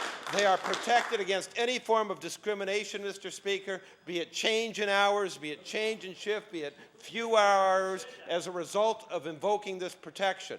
And I'd encourage all workers to take and avail themselves of this protection. Workers are protected. He ended his quote by talking about we're protected under the House rules. Well, workers are protected. They're protected under Bill 45. They're protected from working on uniform closing days, and also they're protected from working on Sunday, which this honourable member, who said he's speaking on retail workers and on behalf of retail workers, I've heard many retail workers who said, thank you for the protection.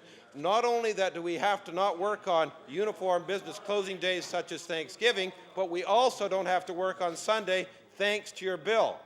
And the honourable member knows that this bill is in place because he helped support it.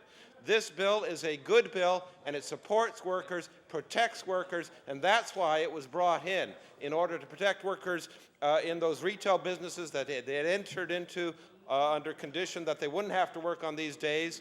And now this bill protects them. 7 days notice is all it takes, Mr. Speaker. 7 days notice to their employer that they don't want to work on Christmas Day, they don't want to work on Thanksgiving Day, they don't want to work on Boxing Day, they don't want to work on Sunday. So I fail to see the honourable member, I fail to see the intent of his bill, because we've already accomplished what the honourable member wants, and in fact much broader than what the honourable member is saying, because we've included Sundays in Bill 45. And it was, as I said, a bill that all the members in this House, all the parties in this House supported, Mr. Speaker. This party and this minister believes very strongly in protecting the most vulnerable service workers, which is why this bill was brought in. It was brought in with the agreement of all the parties, but it was brought in by the government party because I believe, and I know our Premier believes, in protecting service workers who are not unionized, who fall under labour standards, and who we felt, looking at the tea leaves and court cases, might not have the protection that they had back then. And so we brought in this bill even before the court case in order to provide an extra bulwark of protection for these vulnerable workers, Mr. Speaker, these workers who are making minimum wage. And each of them across the province, from Sydney down to Yarmouth, from Kentville down to Canso, from Halifax down to Spring Hill, all of them, Mr. Speaker, in your riding, in Clare, Mr. Speaker, all of them have the right not to work on uniform retail shopping days, including Sunday, Mr. Speaker, simply by invoking this bill.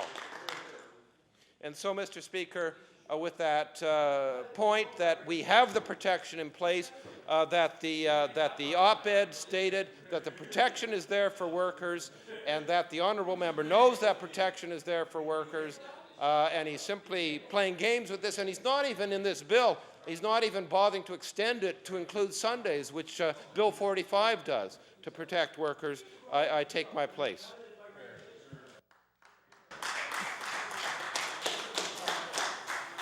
Thank you. The Honourable, the Liberal House Leader. Thank you. Thank you, Mr. Chair. First of all, I want to take this opportunity to commend the Leader of the NDP for bringing forward Bill number 59, Retail Business Uniform Closing Day Act. And first of all, I can say I'm a bit fonder of Bill 60 than I am of Bill number 59. And Bill 60 is a bill which I introduced on Monday night as well. In fact, it was my understanding that the NDP had scheduled a press conference for Tuesday morning to introduce their bill, and unfortunately, after we clearly indicated we'd be doing it on Monday night, they also introduced it. But regardless of that, Mr. Speaker, I think the point is that while our bills use a different approach, their goal at the end is the same. In fact, while our bill talks about the 5 statutory holidays in the Labour Standards Code, the NDP has also included the extra 2 holidays of Thanksgiving and Boxing Day, which were under the original Uniform Day, Retail Business Uniform Closing Day Act. So, and that's, well, as the Leader of the NDP has just said, yes, we've brought forward legislation for the Joe Howe Day, so maybe that will be another statutory holiday as well. But needless to say, Mr. Speaker, in that regard, we have the same intent. Instead, we're going at it from a bit of a different angle, and the one concern we would have is the approach in the NDP bill, and especially, and the Leader would find this ironic if he was listening to his colleague from Halifax, Shabukto, talk about trying to make legislation less confusing and that we're not all lawyers. The fact is, we realize that the government made this legislation extremely confusing to start off with, and the regulations made it more confusing. So our only concern is that the NDP bill kind of tries to work around those regulations and everything else and add a bit to the confusion. So that would be the only concern, whereas we felt our approach was just write a new act and try to bring some sort of sanity, and that the average person would be able to make sense of it. But the goal is the same, and the Leader of the NDP and his caucus knows exactly what we know, is that we've been inundated with phone calls from Nova Scotians who have said at no time during the Sunday shopping debate, regardless of what your position was, did anyone in Nova Scotia believe that statutory holidays would be part of the mix. The government knows that. And I haven't heard any one of them yet say that they heard from Nova Scotians saying we want to be able to have large box stores and large shops open on statutory holidays. So how did we get here? We know that, unfortunately, the courts, and once I shouldn't say unfortunately, but I think it's a bit fortunate for democracy in our province that the courts chastised the government by saying that they were, it was unconstitutional for them to make the decision and the regulations through cabinet outside of this legislature trying to amend the Uniform Business Closing Day Act. That's what the court said. More specifically, the judge in that decision said, had this been passed by the legislature, he would respect it. But he said cabinet went beyond its powers given to them from the legislature when they tried to bring those regulations in. That was the decision. Yet somehow the Premier has decided, I'm going to take that decision to say we had to have full-blown Sunday shopping. And we all know here in this legislature, and Nova Scotians are also learning more and more that that was not the case. Mr. Speaker, as I mentioned, no one in Nova Scotia throughout this whole issue, and the government can say this party had this position, that party had that position, knowing how they've been all over the map on this issue, they should not be pointing fingers at anyone on this matter. That's the bottom line, and I think they realize that. Yet, when you're in a corner, you tend to try to attack others rather than recognize your own failings on specific issues. So, Mr. Speaker, I am pleased that the Leader of the NDP has brought this bill forward to allow for debate, but we all know that on Opposition Day, the chances of this bill going anywhere, unfortunately, under our British system, are nil. And based on the comments we heard from the Minister of Finance and the Minister of Environment and Labour, this bill is not going to go anywhere today. Let's be realistic about it. And Mr. Speaker, I was going to limit my comments today because I was afraid only the Minister of Finance would speak and that the member from Kings North would not have been given the opportunity to speak on this bill. But Mr. Speaker, let me say, and I sat here and I said, what would he say if given the chance to speak, knowing how closely he was affiliated to the anti-Sunday shopping lobby in this province? What is he going to tell them now about his government's about-face for so many months that they were going to stick to the plebiscite? How closely he was more closely associated to that group than any other member of this House. And he used his position and his background to associate himself even closer to them. And Mr. Speaker, I'm reminded of his position on Bill 68. What we went through with that member there, where he was in such a dilemma of what to do, and at the end of the day, he toed the government line. Today, he was again given an opportunity to tell all the members of his group who wrote so many letters and worked so hard and relied upon him to be their spokesperson. He booked Province House here, he booked the Red Room, he booked their press conferences. I didn't hear him at one time, Mr. Speaker, say, as long as you protect workers' rights, I'm all for Sunday shopping, I'm all for shopping on Good Friday, I'm all for shopping on Christmas Day. I didn't hear him say it once. I didn't hear anyone in his organization say it once. Yet here today, as a member of Cabinet, all of a sudden, as long as workers' rights are protected, let her all go. Mr. Speaker, there's a word for that. And I think we all know what that word is, and I think that member knows what that word is. That word applied to him on Bill 68, and it applies to him here again today. And it is he who will have to look at those people in the face and explain his comments here in this House and how he has suddenly pushed away any sort of policy that he had on that.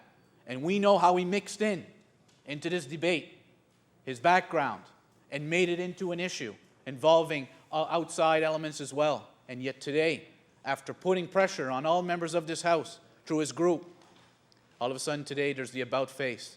And I was pleased to see that he spoke, but I can tell you, I think anyone in that organization and any Nova Scotian would once again have significant disappointment in that member in particular for having gone so far out and yet today stand in this House and chastise the leader of the NDP and chastise any member of this House, of all people, on this issue, to be chastising that member.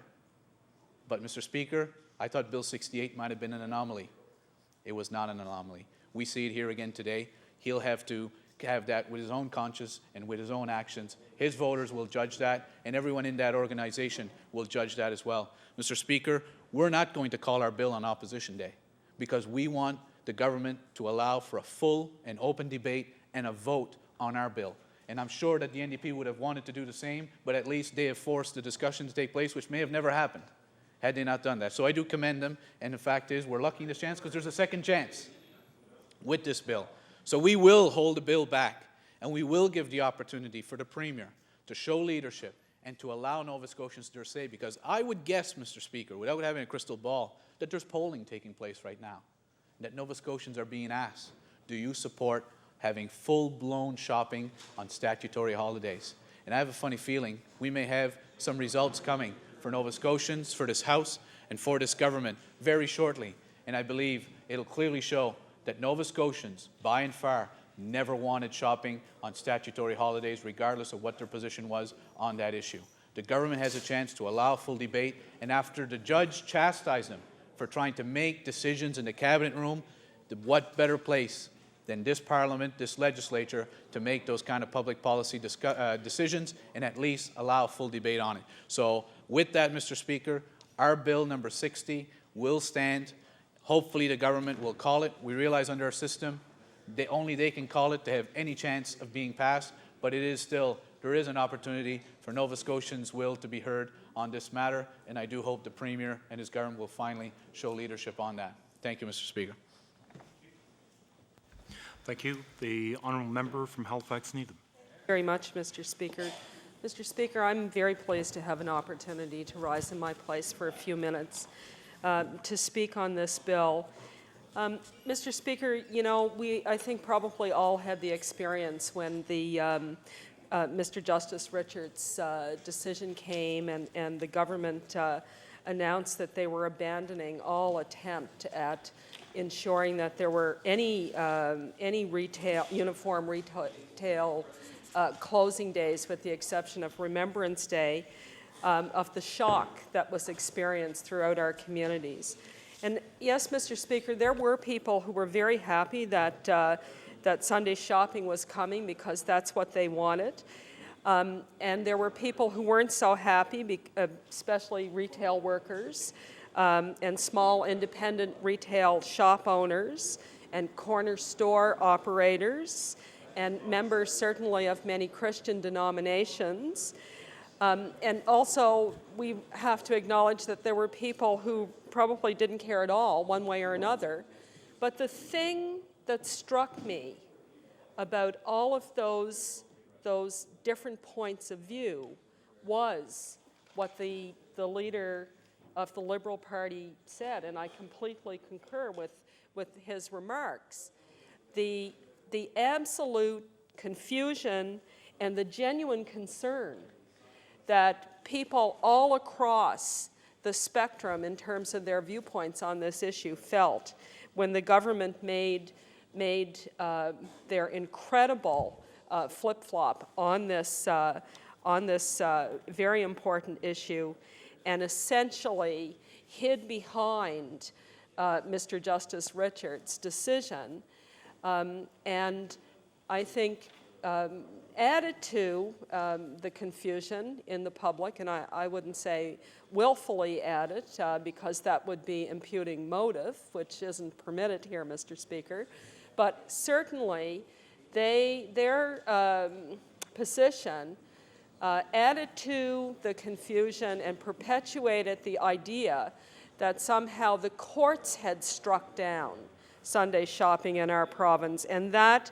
could be, that simply did not occur. That wasn't what happened. What the courts did was they said that the regulations that the Cabinet had passed in response to Sobeys and Superstore opening their boutique-type arrangements was a regulation that exceeded the power of the Cabinet, and that the proper place for debate around how to deal with uniform retail closings in the province of Nova Scotia is not behind that secret curtain that the Cabinet so often likes to hide behind.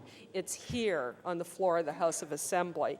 And yet this government has continued to fail to bring forward a debate on this important issue here. And I think, you know, Mr. Speaker, that what I heard people say in terms of characterizing the loss of statutory holidays in terms of business, uniform business closing, they called the government's response impetuous, immature. They called it spiteful. People were very angry in my constituency around the government's reaction to the court decision. And Mr. Speaker, they still are very concerned and very angry about the failure of the government to provide for some uniform closing days in the province. You know, Mr. Speaker, there are people who think that the statutory holidays that are laid out in the Labor Standards Code mean uniform closing days, and they don't. Statutory holidays in the Labor Standards Code are merely about rates of pay and what workers need to do to have time off. They have nothing to do with whether or not retail shops are opened. And Mr. Speaker, there is still a very strong desire in the constituency that I represent to have some uniform closing days that go beyond Remembrance Day. People in Halifax, Needham do not want to see shops opened on Christmas Day. They do not want to see the shops opened on Good Friday. They do not want to see the shops opened on New Year's Day. And Mr. Speaker, this is of profound concern to many, many people. not only people who work in the retail sector. And I have to say, I'm very disappointed in the Minister of Labor's response here today with respect to discussing this particular bill. The Minister of Labor has a responsibility to protect workers in this sector, and I would think that what the Minister of Labor should be doing is advocating with his colleagues for some uniform closing. There would be no greater protection provided to workers in the province of Nova Scotia than a Minister of Labor standing in his place in this chamber and saying, workers in the province of Nova Scotia will not have to work on New Year's Day. They will not have to work on Christmas Day. They will not have to work on Good Friday. They will not have to work on Canada Day. And I think, Mr. Speaker, we need to think about family time and the opportunities that people in this sector need to have with their families. The Minister of Finance talked about how members of the legislature, we put in all of these incredible hours, and when we're not working here in the chamber, we're working in our constituencies, and we're working in a way that people can't maybe see. But, you know, in my constituency, people are wonderful. I go to events and they frequently say to me, you know, it's wonderful to see you here. You're at everything in the constituency. We see you everywhere. You work so hard. You care about our community. But Mr. Speaker, I have time off. I don't work Christmas Day. I do not work New Year's Day. You know, we have to have time for family members. We should have uniform closing days. Other people in our communities deserve the same rights, the same opportunities for quality time. And I think, Mr. Speaker, we will have an opportunity to continue to have this debate. As the leader of the Liberal Party said earlier, this isn't an issue that is done and finished with because the government have decided that they don't want to deal with it anymore. It's been too bothersome for them. It's been too difficult. They can't get their heads around trying to define what a grocery store is. You know, I rather suspect, Mr. Speaker, that there were kids, grade 9 students, here in our chamber today who could lend the members a little help in that regard. It's not that complicated to come up with definitions and to have the debate and the discussion. But I think that the government would be quite surprised to learn that there is a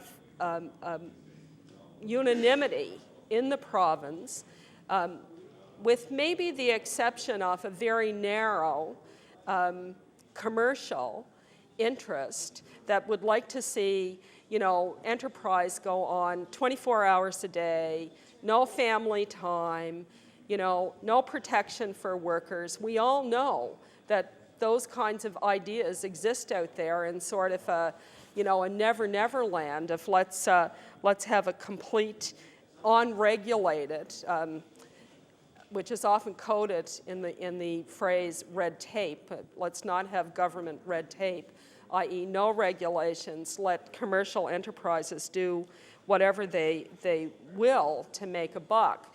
But, you know, Mr. Speaker, we have to strike a balance here in this legislature. We have to find the mechanisms that will provide protections for workers, a quality of life in our communities that people not only demand but they deserve, along with doing business in a way that's fair and provides a level playing field.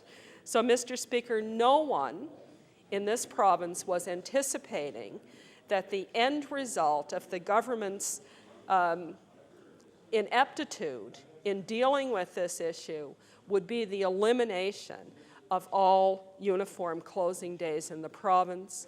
And this is why the leader of my party has brought forward this bill here today. And we would very much like to see the government show some initiative and enter into a real debate around what days beyond Remembrance Day should business be uniformly closed in the province. And so, Mr. Speaker, with those remarks, I would take my place, but I think I would like to move that we vote on this question. Thank you. The Honourable Minister of Agriculture. You have approximately 1 minute. Well, thank you very much, Mr. Speaker. Mr. Speaker, this is a very interesting debate today going on about the NDP's piece of legislation. I know that the NDP party put a lot of thought into their bill, and I'm quite certain that the Liberal caucus did as well. I understand they have a bill that's somewhat similar, and the leader of the Liberal Party said that, in fact, he likes his bill better. So it would seem that there must be some differences in the pieces of legislation. So, you know, on this side of the House, we really like consistency. But I do have to say that I think all members in the House, all honourable members, and all members in this House are honourable, that we do have genuine concerns about the employees, but as well, I think, especially on this side of the House, we also have some time for the employers, the businesses. Order, please. Order, please. The time has expired on Bill number 59. Thank you, Mr. Speaker. Thank you. The Government House Leader. Thank you, Mr. Speaker. Mr. Speaker, I would like to rise to move adjournment of debate for today in the House, and I'd also suggest to the House that the hours for the House be tomorrow from the hour of 2 o'clock in the afternoon to the hour of 6 o'clock in the afternoon. The order of business that the government would be planning to call would be public bills for second reading. We have resumed debate on Bill 22, Bills 5, 12, and 62, and I suspect if we finish all of those bills tomorrow in the time allotted, we'll be able to go home at that point, but I suspect that we have more business than we will be concluded. Thank you. Thank you. I move the House now adjourn. The motion before the House is for the House to rise and meet again tomorrow at the hour of 2 p.m. The House will sit tomorrow between 2 p.m. and 6 p.m. All those in favor of the motion, please say aye. Those against, motion carried.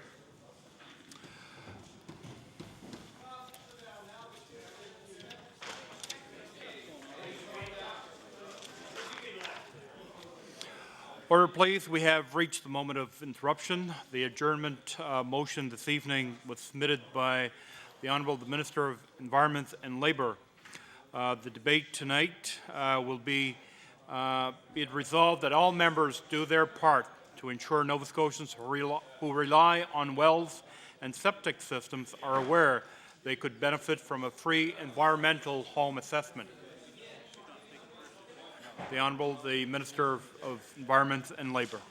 Thank you very much, Mr. Speaker, and I'm proud to rise to speak to this program and to speak to the obligation that all the MLAs have with programs like this to inform their constituents of the program and of the opportunity to apply for it. The program is called the Home Environmental Assessment Program, and it will benefit about 400,000 Nova Scotians who rely on well and septic systems throughout the province. That's almost half the population of Nova Scotia who rely on wells and septic systems. And so, Mr. Speaker, it's a very, very important program. For those who are on city or town water systems, they often take their water for granted. But for those of us who live in rural areas, who have wells, who have septic systems, we know how important it is, and we want to provide as a government tools to help people take advantage of this. So I would encourage all the members to make sure that if they need the phone number for the group in their area that's delivering this program, to contact me or my department. We'll provide it for them because it is a very good program. The program is designed to help protect the health and well-being of Nova Scotia families in first instance. Secondly, to protect the environment from the harmful effect of poorly maintained septic systems and to encourage homeowners to regularly test their well water, Mr. Speaker. In addition, part of the program is to look at the maintenance of oil tanks, because we know that faulty oil tanks not only result in environmental damage, but also can result in not only environmental damage to the soil, Mr. Speaker, but can result in environmental damage to the water as well. And the program is a program that is free to Nova Scotians. It's roughly about a $2.5 million program that, as I said, will benefit 400,000 Nova Scotians. We've all heard horror stories of people who've had faulty oil tanks resulting in expensive cleanups, faulty septic systems resulting in expensive cleanups, or a well water that's contaminated. And so this program is going to be rolled out over 2 years. It's going to be rolled out through the cooperation of 3 environmental non-government agencies: Clean Nova Scotia, the Atlantic Coastal Action Program in Cape Breton, and the Clean Annapolis River Project. And we've contracted with these 3 NGOs, Mr. Speaker, because they have a proven track record of environmental education and of working with people on environmental issues. They're going to be providing septic system assessments, water quality sampling kits, and water